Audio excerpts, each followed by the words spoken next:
Les agradecemos la respuesta a esta invitación a dialogar con ustedes, conferencia de prensa.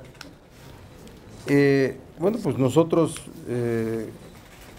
como ustedes tendrán la percepción, vemos que la agenda legislativa para las cámaras del Congreso en receso casi está concluida de aquí a septiembre, ¿verdad?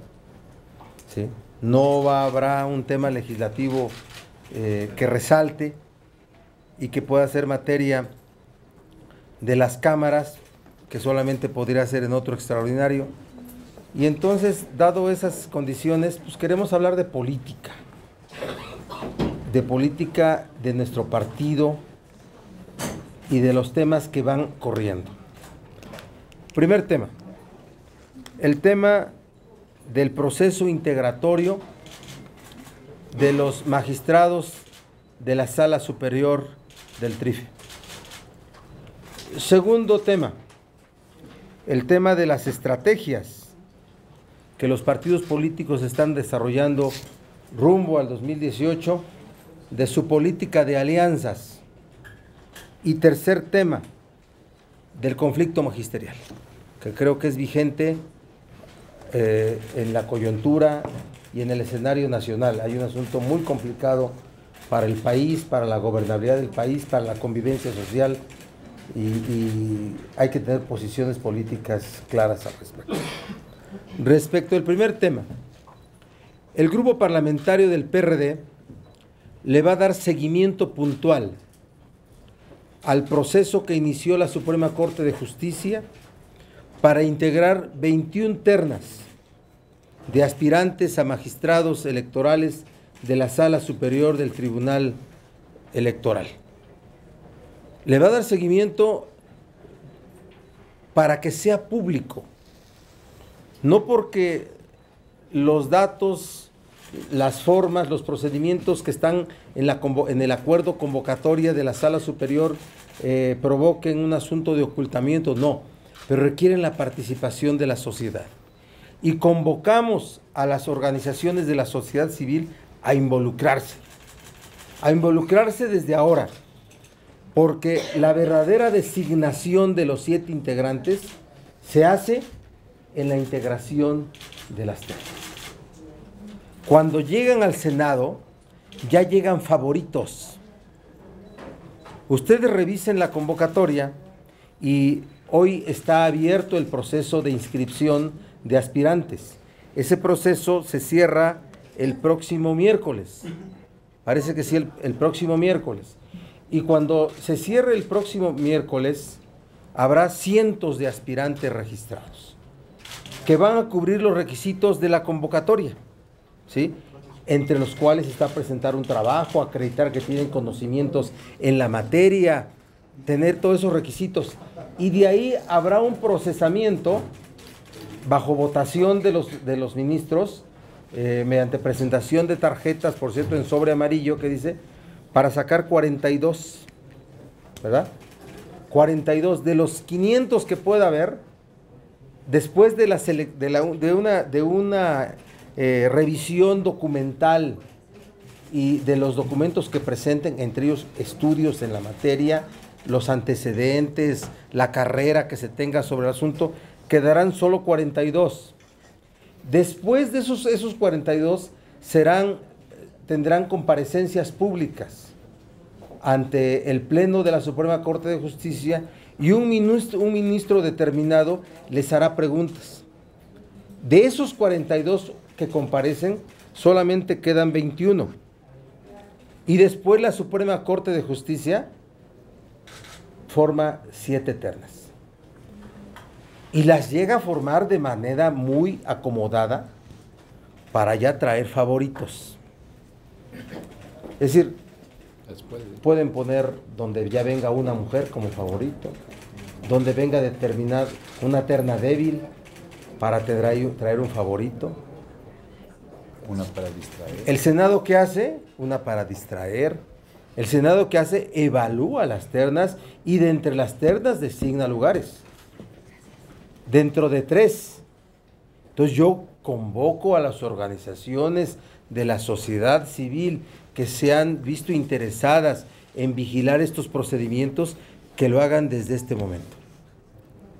El PRD, el grupo parlamentario del PRD, lo va a hacer con estricto respeto y reconocimiento al trabajo de la Corte, pero lo vamos a llevar a cabo porque es un asunto de definición. ¿Cuán importante es esta sala superior que termina de calificar los procesos electorales locales que se llevaron a cabo el 5 de junio?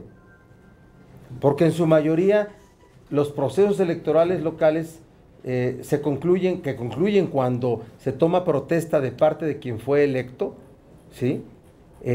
Su elección es calificada en los meses previos. O esta sala superior deja desahogado todo, porque esta sala superior termina en octubre, el 4 de noviembre tienen que estar integradas la nueva sala superior, o termina todo, ¿sí?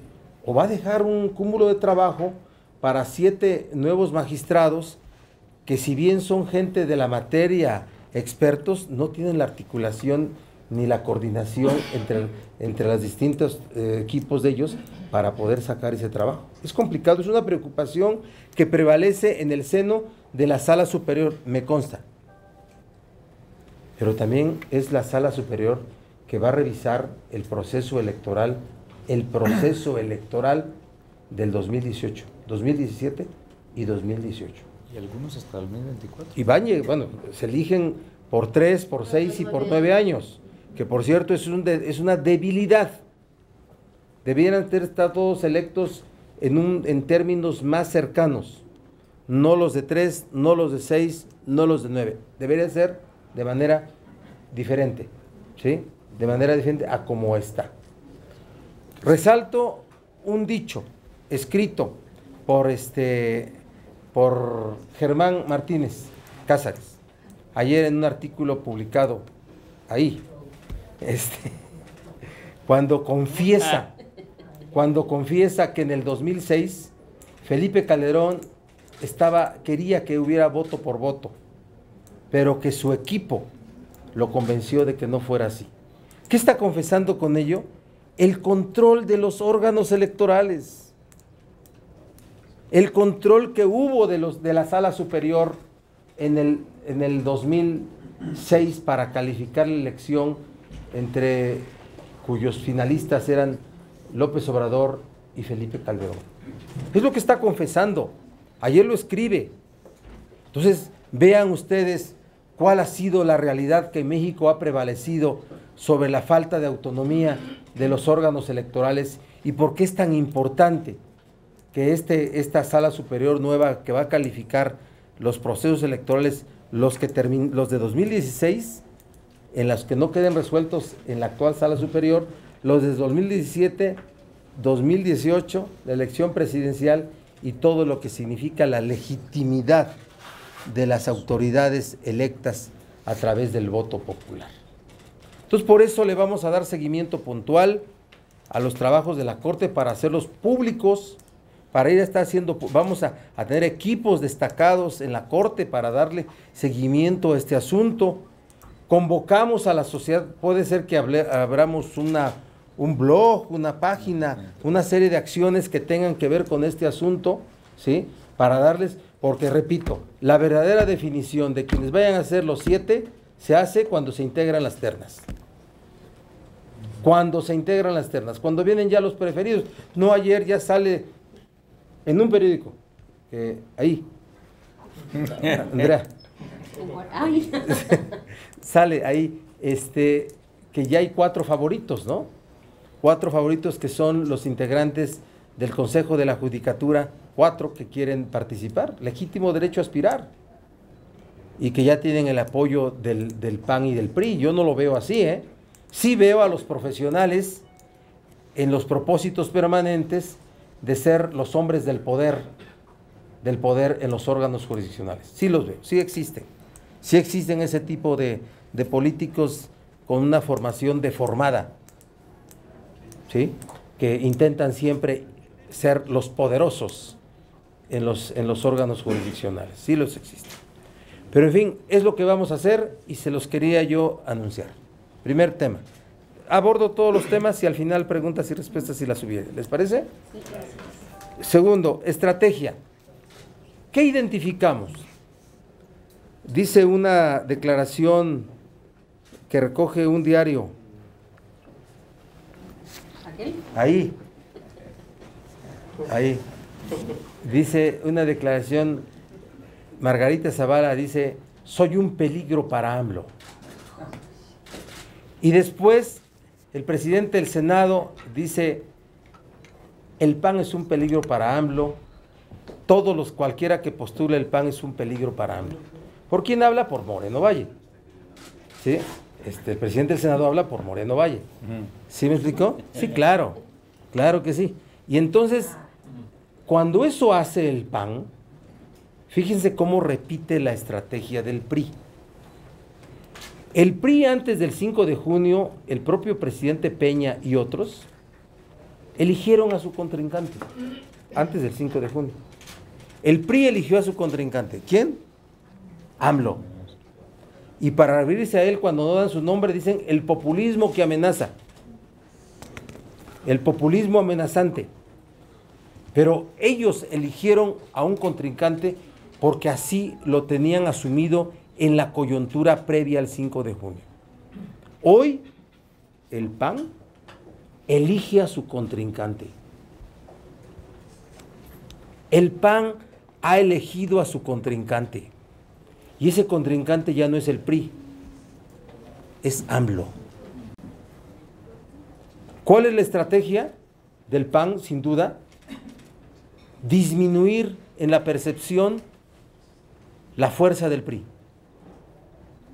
Transmitir a los hombres, a los círculos del poder en México, transmitir la sensación de que ellos garantizan el statu quo, de que ellos son los preservadores del sistema,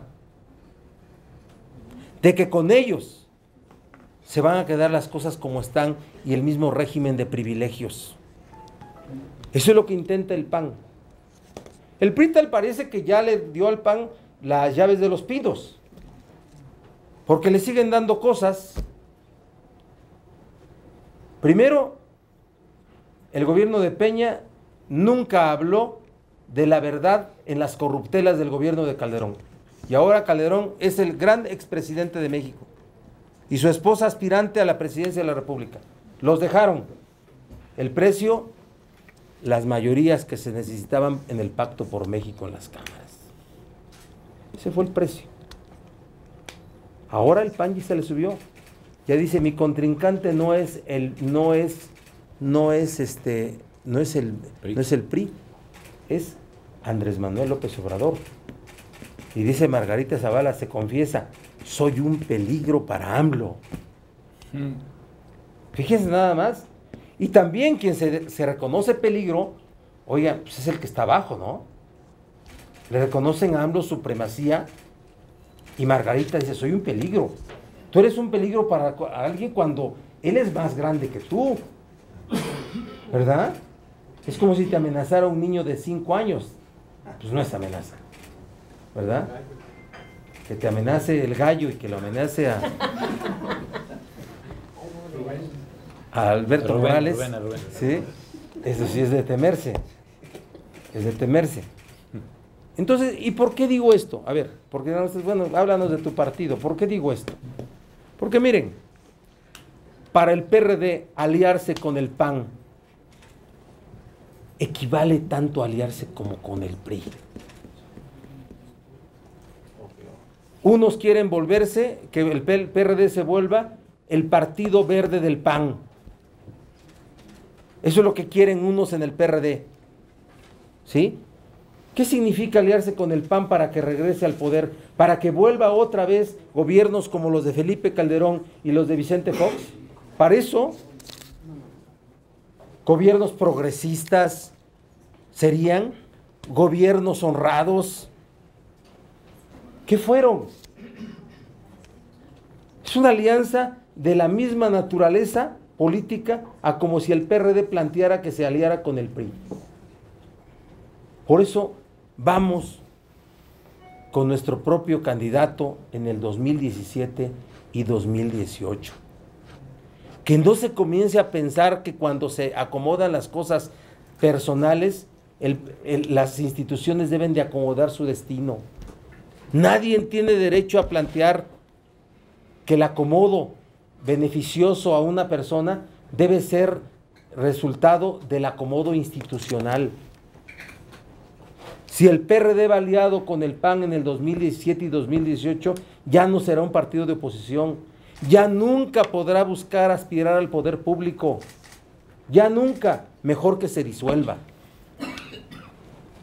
El PRD tiene que recuperarse desde sus propias fortalezas, desde lo que les quede, y no ser estrategia del PRI para impedirle paso a AMLO, ¿sí?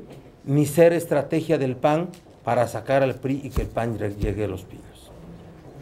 Es una posición que parece repetitiva, pero que de verdad analicen la parte que les digo, que el PAN ha elegido a su contrincante. El PAN ha elegido a su contrincante, queriendo generar la percepción del PRI que ya se fue.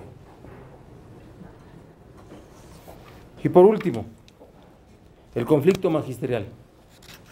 O diálogo real, pero no teatros de diálogo. Un diálogo entre el CENTE y la Secretaría de Educación Pública sería un teatro. No sería un diálogo real. El diálogo puede ser permanente. Hasta cuando no hay conflicto hay que dialogar para evitar que se presente un conflicto, que es la comunicación que se tiene siempre entre todos los factores para tener una estabilidad gubernamental o una estabilidad en la familia, por ejemplo. Hay que estar hablando con los hijos todo el tiempo, ¿verdad? ¿Qué les pasa? ¿Qué necesitan? Con el marido, con la mujer, para evitar un conflicto. Si no, un día te salen con eso, es que hace tiempo que no platicamos, ¿verdad? Menos de noche. Entonces, hay que estar dialogando. Pero esto que ayer se anuncia entre la Secretaría de Educación y el CENTE es un teatro. Es un teatro. Nos volvemos a pronunciar en contra de los bloqueos en estados como Oaxaca, Chiapas, en la ciudad. Es inadmisible ya estas formas de manifestación de parte de la CENTE, de la simulación que hacen partidos políticos como Morena, que están infiltrados en los bloqueos de la ciudad para provocar una sensación de desgobierno. Claro que sí. ¿O hasta en la ciudad? Sí, pues en la ciudad. O sea que las formas de resolver los conflictos no deben de ser esas. Pero nos pronunciamos como un verdadero diálogo. Que se den acciones positivas. ¿Cuáles? La libertad de los presos políticos o de los presos, líderes, que son políticos. ¿Sí? 2, la determinación de las responsabilidades por los asesinatos, homicidios o muertos de Nochistlán, que quede perfectamente determinado el origen, quién accionó armas. Y 3, el pago, cubrir prestaciones laborales pendientes de resolver. Y desde luego, que se pueda hacer un diálogo completo, y no un teatro de diálogo como el que ayer se anunció. Esos son los temas que les quisimos tratar esta tarde. Jaguare, no sé si tengas tú algo. Bueno, yo solamente subrayar dentro de lo que se ha dicho, va para 3 semanas que no hay información. Hay reuniones de diálogo con la CENTE entre la autoridad federal y la CENTE y no tenemos información alguna. Pareciera ser que la Procuraduría, tanto la estatal como la general de la República, pues son unos fantasmas totalmente inexistentes, y esto es preocupante porque el tema principal en Nochistlán, sin duda alguna, con el gran halo de lo que significa el conflicto magisterial, es que ahí hay muertos y que ahí hay heridos. y creo que la estrategia de avestruz que aquí hemos comentado, pues debemos reclamarla contundentemente hacia la autoridad federal, especialmente dado que la Policía Federal presente ahí debería de ser el principal interesado, el gobierno federal, en dar señales sobre este tema. Creo que es totalmente irresponsable el hecho de permitir que existan elucubraciones sobre los hechos ocurridos ahí. Dejan correr versiones de que haya guerrilla, dejan correr versiones de que hay grupos extremos, y esto lo que genera es un ambiente de zozobra no solamente en Oaxaca, se contamina y se corre el riesgo de que esa misma dimensión de zozobra se vaya hacia Chiapas, se vaya hacia Guerrero, se vaya hacia Michoacán. Entonces es un acto de profunda irresponsabilidad. Este gobierno no aprendió nada de la falta de oportunidad en las investigaciones en el caso de Iguala y Ayotzinapa, y bueno, hoy seguimos teniendo exactamente en la misma condición un gobierno ausente, un gobierno que pareciera más que todo querer estar administrando la información que pudiera tener, y que en el caso de Ayotzinapa pues dio terribles y enormes muestras pues de que el gobierno pues más bien estuvo administrando información que después a final del día termina saliendo a la luz pública. Esa es la sensación que hoy queda, y me parece que el gobierno federal juega con fuego cuando permite que corran versiones de que hay guerrilla y de que hay activismo disruptivo instalado en los estados del sur. Si hubiera preguntas. Y yo también. Rubén, por favor, coordina. Coordinador, buenas tardes, senador. Para preguntarles, ¿ustedes cómo están analizando este conflicto? Ayer el CENTE ya también se sumó a esta petición de revisar el modelo de evaluación en la reforma educativa. Y para primero ver cómo lo están analizando eso, y también, segundo, si ustedes en su próxima reunión plenaria plantearían que este fuera uno de los temas a revisar como parte de su agenda legislativa. Y tengo entendido que hoy se reunió Pablo Gómez con ustedes, entonces si nos podría comentar cómo estuvo. Sí, a ver, nosotros hemos dicho que lo de ayer fue la instalación de un teatro del diálogo, no es un diálogo. El diálogo en este caso no se entiende de otra forma más que para resolver el conflicto que hay ahorita. Pero ya se abrió la rendija, ya se aceptó de parte del gobierno y le da dando este pase al CENTE, no a la CENTE, ¿sí? Y se abrirá, vamos a ver hasta dónde llega, ¿eh? O sea, cuando se abre la revisión del modelo de evaluación, ¿sí? Que es un asunto que nosotros ya teníamos definido, ¿sí? Se abre ya la revisión de muchas cosas, ¿eh? Entonces, sin duda que es parte de la agenda legislativa a desarrollar en nuestra próxima plenaria, ¿sí? ¿Cómo ven esta apertura? ¿No puede ser riesgosa? No, bueno, o sea, nosotros también vemos que es riesgoso con este estado de sitio que se tiene, y de verdad las pocas posibilidades que hay de resolverlo cuando están las dos partes parapetadas en no caminar ni una ni otra, porque yo no sé cuántas reuniones podrá haber si no hay posiciones que puedan empezar a resolver el conflicto. En las mesas políticas de diálogo que hay en gobernación, ¿qué dialogan ahí? ¿Hacia dónde se mueven las cosas? Entonces creo que ayer el contenido político de lo de ayer no fue el anuncio de la CENTE y de la CEP empezando a dialogar o presentando su intención de dialogar, sino que se aceptara de parte de la CEP, ¿sí? Porque obviamente estaba hablado, no fue una sorpresa que la CENTE le hizo a Nuño, ¿sí? Sino es algo que estaba dialogado entre ellos para decir que se van a revisar el modelo de evaluación. Entonces ya empezó esto, y por tanto tendrá que ser un asunto legislativo, recuerden que es un asunto legislativo y que tendrán que abordar los diferentes grupos parlamentarios. Es un asunto legislativo. Sí, sí.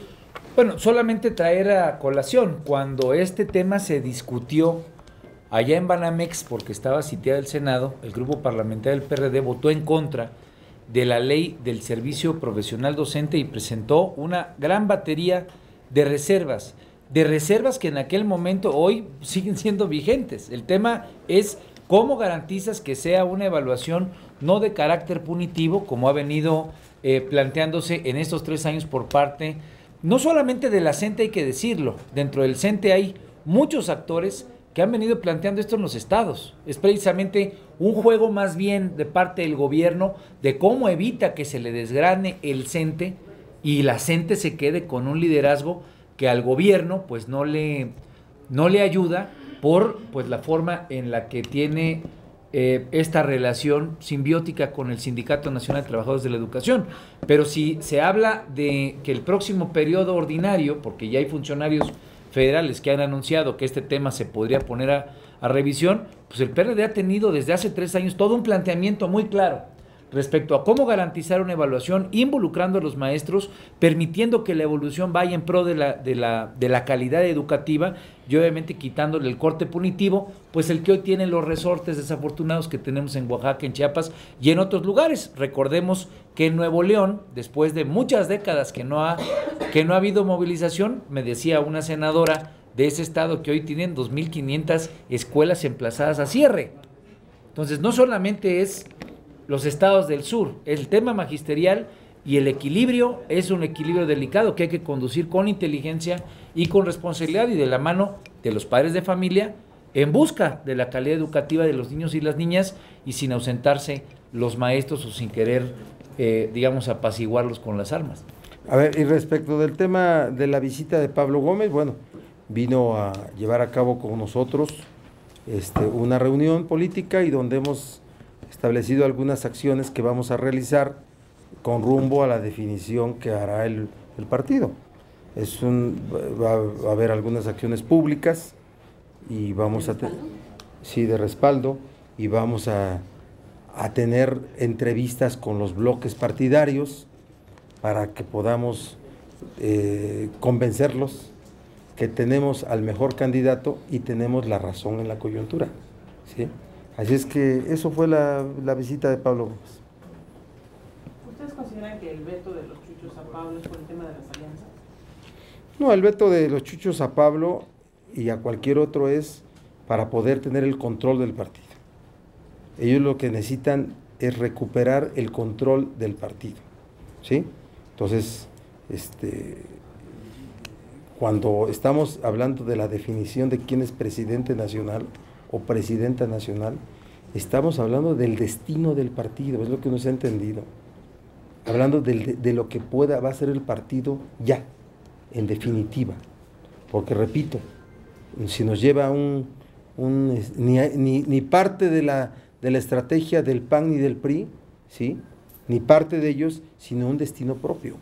No podemos seguir ya siendo un partido que no tenga definiciones como partido de oposición. Senador, sí, ahí seguía yo. A ver, Andreita, por favor. Dos cositas. Senador, en el caso del conflicto magisterial, ¿cabe la posibilidad de que el PRD presente ya su propuesta de reforma a la reforma educativa con todos los planteamientos que quedaron pendientes? Y una segunda cosa, ¿qué va a pasar con el proceso ese que quedó pendiente del magistrado electoral que tiene como un año? ¿El de Luna Ramos se va a retomar? No. ¿O los candidatos que estaban ya quedan fuera? No se puede retomar. Quien iba a ser electo el año pasado, al final del periodo del año legislativo anterior, el tercer año de ejercicio de la primera legislatura, y que fue detenido por el PRI, y que hizo que la sala superior funcionara con 6 integrantes y no con 7 para calificar el proceso 2015 y el 2016, pues no va a ser resuelto para que funja hasta el último de octubre. O sea, el que se eligiera fungiría hasta el último de octubre. O sea, nadie va a aceptar ser magistrado por 2 meses o 3 meses, ¿sí? Y ya no van a poder participar los candidatos que No, estaban ahí. es otro proceso. Quien quiera va a ir a registrar su aspiración a la Corte y va a tener que desahogar todos los mecanismos previstos en el acuerdo convocatorio, ¿sí? ¿Qué otro tema me dijiste? Lo de que se van a Mira, vamos, de que presenten ya no tenemos preparado ningún documento, tenemos una serie de ideas, pero vamos a empezar a trabajar desde este lunes. en hacer una propuesta legislativa, ¿sí? Ya se abrieron los temas, ya están abiertos. Ahora sí es parte del desarrollo de una propuesta. Angie. Le quería preguntar si o qué pruebas o qué indicios hay de que Morena está detrás de estos bloqueos o reforzando los Pues hay la gente. diputados identificados haciéndose pasar por padres de familia, ¿no? En estos que vienen Sí, esta ayer. semana. Ayer, Pues son padres de familia ayer, también, son diputados ayer. y padres de familia, vaya. ¿O Ellos qué no? los mandan a escuelas, al alemán. Sus hijos van al alemán, ¿verdad? Y Al también Liceo le quisiera Franco preguntar, ayer el senador Encinas hablaba de irregularidades en la convocatoria de la Corte para elegir a los magistrados, porque dice que van a estar de vacaciones y las impugnaciones no se podrían revisar. A ver, ¿cómo? Los tiempos que fijó la Corte para recibir la convocatoria, elegir y demás, no dan para que quienes no estén de acuerdo puedan impugnar porque van a estar de vacaciones. Es que el senador Encinas no es abogado, no sabe que la Corte tiene abierta su oficialidad de partes las 24 horas de los 365 días del año y existen equipos que resuelven y desahogan eso. Nunca la Corte deja de resolver, aún en Navidad, algo, o un tribunal. ¿Sí? Usted no ve que... No, esa parte, o sea, no es así, no se dice, pero esa parte tiene que ver con que cuando son plazos, todos los días son hábiles, ¿sí? Y siempre hay gente que está resolviendo ese tipo de cosas. Y también le quería preguntar, ayer la PGR decidió atraer el caso de Nochistlán y se decía que algunos senadores que ya es una decisión tardía porque puede repetirse el caso de Yotzinapa, se perdieron pruebas, las cadenas de custodia. Sí, sin duda que sí. Muchas de las evidencias que pudieron haber sido tomadas inmediatamente no lo fueron. El manoseo y la repetición de pruebas, se está actuando otra vez a destiempo, ¿sí? Pero prefiero que sea hoy atraída a que siguiera siendo de las atribuciones que estuviera ejerciendo la Fiscalía del Estado de Oaxaca. Jaguar, ¿quieres decir algo? Sí, yo solamente reforzar una idea sobre el tema de los magistrados. La preocupación es que las ternas lleguen aquí ya cocinadas y que en tanto se atienda este proceso en otro espacio, pues lo que vengan es ya ternas con definiciones o con sesgos claros, digamos ya con sesgos claros para ver quién es el bueno, quién es la buena. Hemos visto a lo largo de estos 4 años Que así ha que sido. el involucramiento de la sociedad civil, en tanto ha estado atenta, participativa, ubicando temas y obviamente oxigenándolos a través de los medios, generando información, generando revisión de perfiles, de ir ubicando cercanías muchas veces de personajes que tienden a ser cercanos a alguien del poder, a algún partido político, pues en la medida en la que la gente esté más atenta, más participativa, eso permite, pues obviamente, mejores condiciones. Así se ha evitado que lleguen ministros a la Corte que traían claros sesgos políticos. Entonces, la convocatoria que haremos como grupo parlamentario tiene que ver con eso y ojalá que otros actores dentro del Senado y obviamente dentro de todos los espacios interesados en esto promuevan una enorme vigilancia de las definiciones de la Corte. Así como se vigila al Poder Legislativo, hay que vigilar con todo respeto al Poder Judicial, con todo respeto. Pero no le ven riesgo de que después del 4 de noviembre pues no lleguen a un acuerdo aquí y pues haya un problema para saber si queda Céfalo. Eso nunca ha pasado aquí. No, que va. Bueno, una reserva de Manuel Cárdenas nos puede resolver los problemas. No descartan sí descartan el riesgo. Sí, ¿Es sí, un compromiso sí. de que los van a nombrar oportunamente? No podría ser. No podría ser. Digo, eso sería ya mejor presentamos nuestra renuncia a todos. Berta Becerra, por favor. Sí, Bertita. Senador, aumentos a las gasolinas, aumento a la electricidad, menos presupuesto a Cedesol, a salud. No sé, ¿qué es lo que sigue? Se llama carestía. ¿Hacia dónde nos conduce? Se llama carestía, que es una palabra que se había ya olvidado. Se llama carestía. Cuando la familia tiene aumentos ya generalizados en su forma de vida, es carestía, ¿sí? O sea, eso de que solamente estamos viendo que el dólar se depreció, perdón, el crudo se depreció, el peso también, pero todos estamos bien. No, momento. Ya cuando hay una repercusión en todos los factores. Yo recuerdo, era niño cuando un día aumentó el azúcar y todo aumentó. Ustedes no habían nacido, ¿sí? Pero así ocurrió. Subió el azúcar, eran los 70s. Y como consecuencia de haber subido el azúcar, todo se alteró, ¿sí? Aquí tal parece que ese tipo de cosas se controlaron. Pero hoy se llama carestía y es el impacto ahora sí de los factores pues internacionales y nacionales en la economía familiar. El ingreso per cápita también ha disminuido. Pues sí. ¿Eso a dónde nos lleva? ¿A que haya mucho más votos ahora para el 17 y el 18 para la oposición? Pues yo espero que el voto siempre sea consciente. Que sea consciente, que distinga entre qué oposición.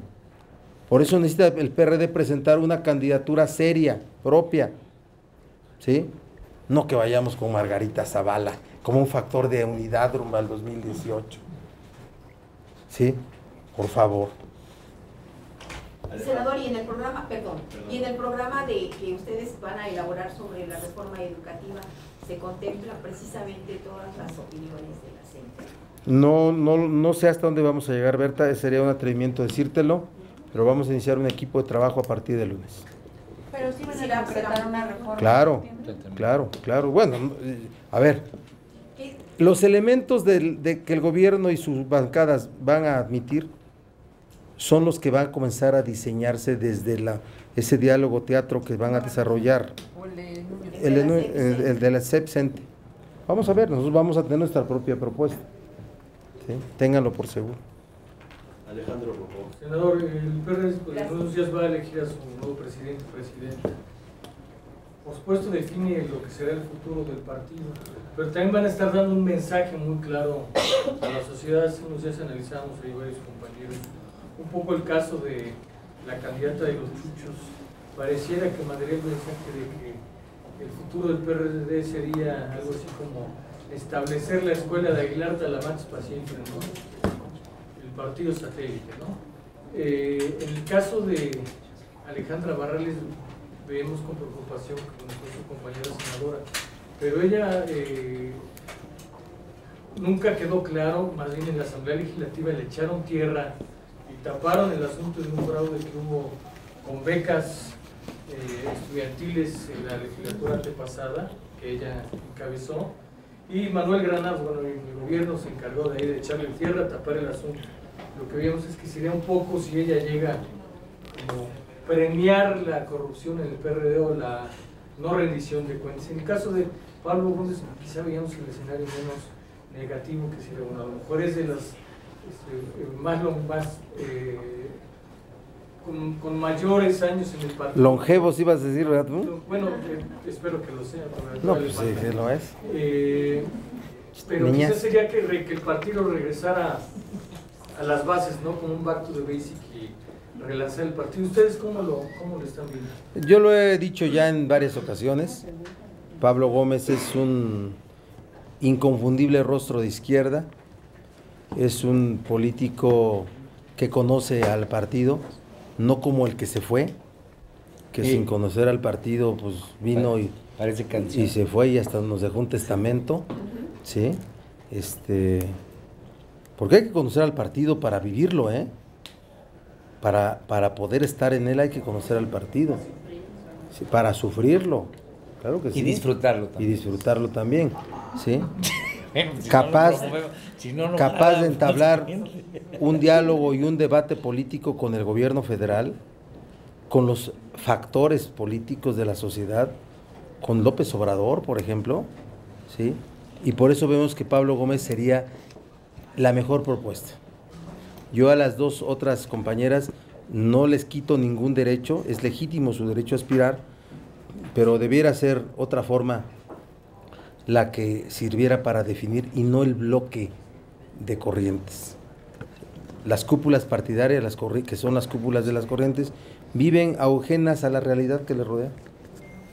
No se dan cuenta o no quieren darse cuenta porque el partido ya no lo ven como un instrumento de la sociedad, sino como un instrumento de la sobrevivencia política de ellos. Gracias. Tania. Ven, Tania. Nada más quiero saber qué atora el diálogo entre la comisión permanente y pues la CENTE, porque ya habían anunciado que se iba a ver. La oposición del PRI a admitir que el acuerdo de la segunda comisión sea votado en el Pleno. Eso es, ¿sí? Ese acuerdo de la segunda comisión para que la permanente recibiera la CENTE no ha subido al Pleno por bloqueo del PRI. O sea, el PRI no quiere que el se PRI no reciba quiere, a los dirigentes así de la es, CENTE. ¿sí? Que hicieron. Entonces, no quiso el año ¿cree pasado que se cierre la puerta para eso? Bueno, yo veo que el PRI va a obstaculizar con todos los instrumentos a su alcance para que lleve a cabo esa reunión, ese diálogo. ¿Sí? Pues sí.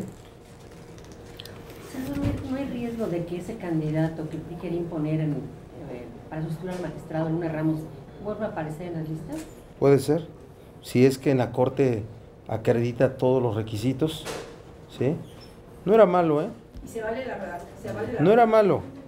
O sea, la verdad nosotros nos vamos siempre por el que mejor desahoga sus comparecencias y no era malo. Al que íbamos a votar y que el PRI se opuso, ¿eh? El PAN y PRD tenían un acuerdo de sacarlo, de un candidato, y el PRI se opuso. Senador, con relación a esta petición regular de los empresarios de quitar el modelo de comunicación, argumentando que hay muchos spots, ¿cuál es la posición de ustedes? A favor.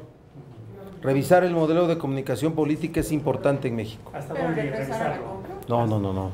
Ni modelo mixto para que una parte se compre y otra parte sea la oficial, no. El mismo modelo, pero hay que reducir el número de spots, 1 y 2, hay que mejorar la calidad de los mismos.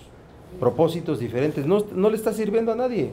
Bueno, a los únicos que le sirve es a AMLO y a Ricardo Anaya, pues. ¿Sí? Digo, ya no hay que... El pollo resultó gallo, ¿eh? Porque ves que está muy pollo, no, pues no era tan pollo. Gracias. Tenía algunos plumones.